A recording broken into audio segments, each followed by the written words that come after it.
corazón hubiera iniquidad, Dios no me habría escuchado. ¿Qué es iniquidad? Porque la Biblia también habla de pecado, pero iniquidad también es pecado. Entonces, ¿cuál es la diferencia entre pecado e iniquidad? Bueno, cuando la Biblia se refiere a iniquidad, especialmente en el Antiguo Testamento, se refiere a pecados capitales. ¿Me escucharon bien? Por favor, pecados capitales. Y podríamos hacer una lista de pecados grandes, capitales, incluyendo pecados en el área sexual que son graves, que está muy de moda hoy día.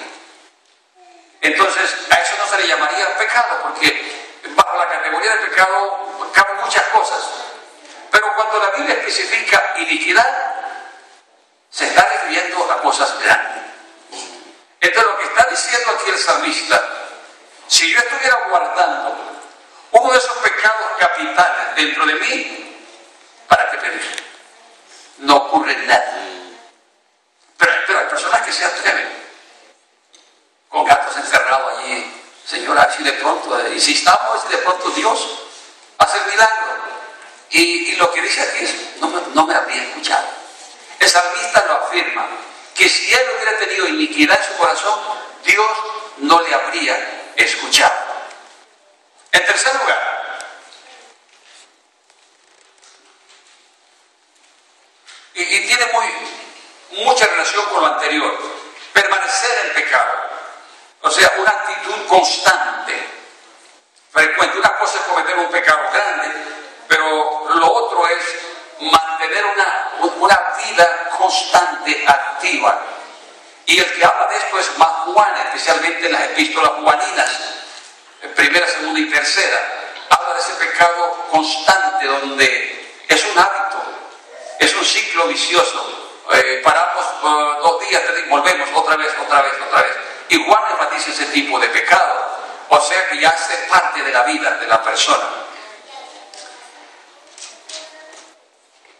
Y sabemos que Dios nos oye y sabemos que Dios no oye a los pecadores. Pero si alguien temeroso de Dios y hace su voluntad, a ese oye. Si alguien es temeroso de Dios y hace su voluntad, a ese oye. Y sabemos que Dios no oye a los pecadores. Juan se está refiriendo a esas personas que tienen ese hábito constante de pecado, un ciclo vicioso. Y en cuarto lugar,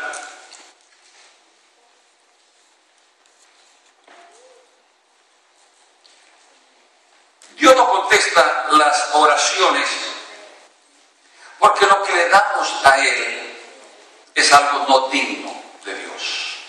No digno de Dios. En otras palabras, somos mezquinos con Dios, ¿cierto? Nuestro tiempo para Dios, diezmos y ofrendas, y podríamos decir que en todas las áreas de nuestra vida lo que le damos a Dios no es lo mejor. Y este ejemplo pronto se toma del Antiguo Testamento, de aquellos que tomaban la oveja más viejita, fea, enferma, y eso es lo que le sacrificaban a Dios. Malaquías 1, 7 al 9. Malaquías 1, 7 al 9. Escuchen lo que dice porque quiero terminar, ya estoy para llegar al final. Dice, ¿en qué ofrecéis sobre mi altar, o por qué ofrecéis sobre mi altar pan inmundo? Y dijiste, ¿en qué te hemos deshonrado? En que pensáis que la mesa de Jehová es despreciable. Y cuando ofrecéis el animal ciego para el sacrificio, ¿no es malo? Asimismo, cuando ofrecéis el cojo o el enfermo, ¿no es malo?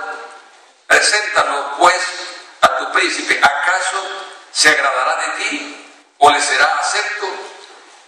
Dice Jehová de los ejércitos, ahora pues, orad por el favor de Dios para que tenga piedad de nosotros.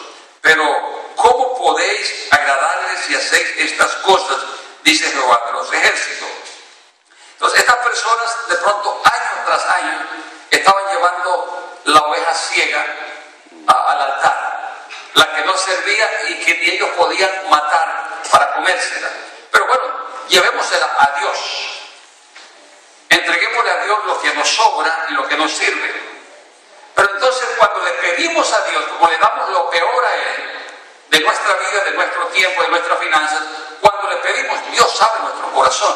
Y no hay diferencia entre estas personas que entregaban las ovejas ciegas para sacrificio con una persona que es mezquina con Dios hoy día. Y finalmente,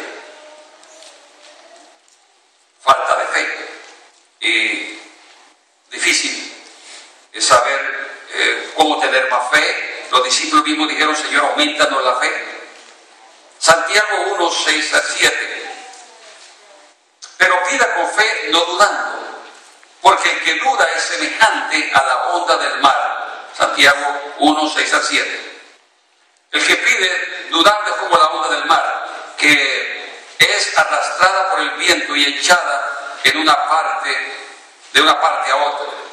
Es llevada por el viento de una parte a otra. No piense pues quien tal haga que recibirá cosa alguna del Señor. Y lo deja muy claro, que el que duda pidiéndole a Dios algo es como un barco que lo llevan las ondas del mar para una parte y para otra.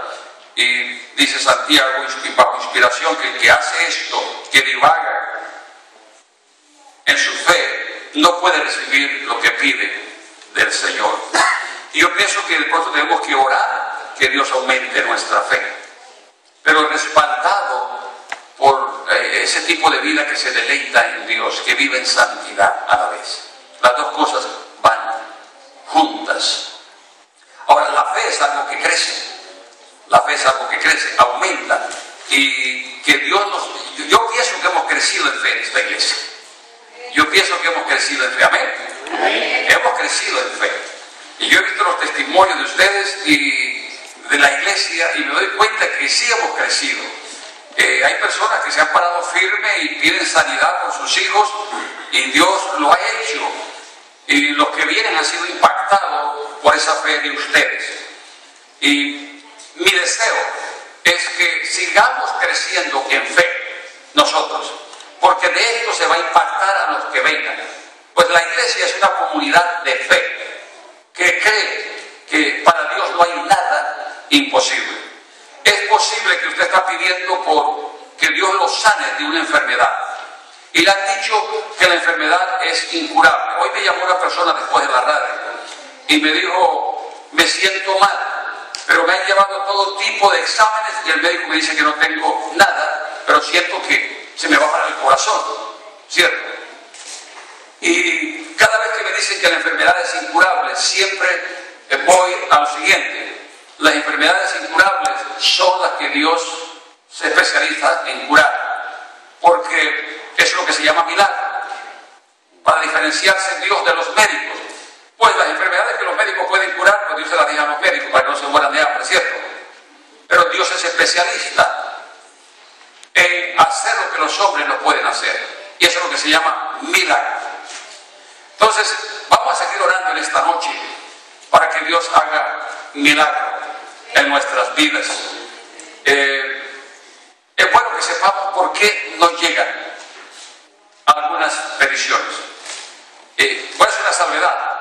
A veces usted trae aquí a la iglesia una petición de un familiar y usted dice: pastor, oremos por mi hijo para que Dios le conceda este milagro.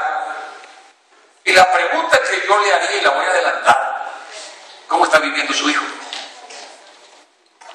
¿Está en drogas? ¿Está en alcohol? ¿Está en adulterio? ¿Está en fornicación? ¿Y no será que debemos orar primero antes del milagro, que Dios cambie su corazón más bien? Que se convierta a Dios primero, porque Dios le va a conceder las peticiones de su corazón a Él cuando Él empieza a deleitarse en el Señor. Amén. Gloria a Dios. Den un fuerte aplauso al Señor, Él lo merece.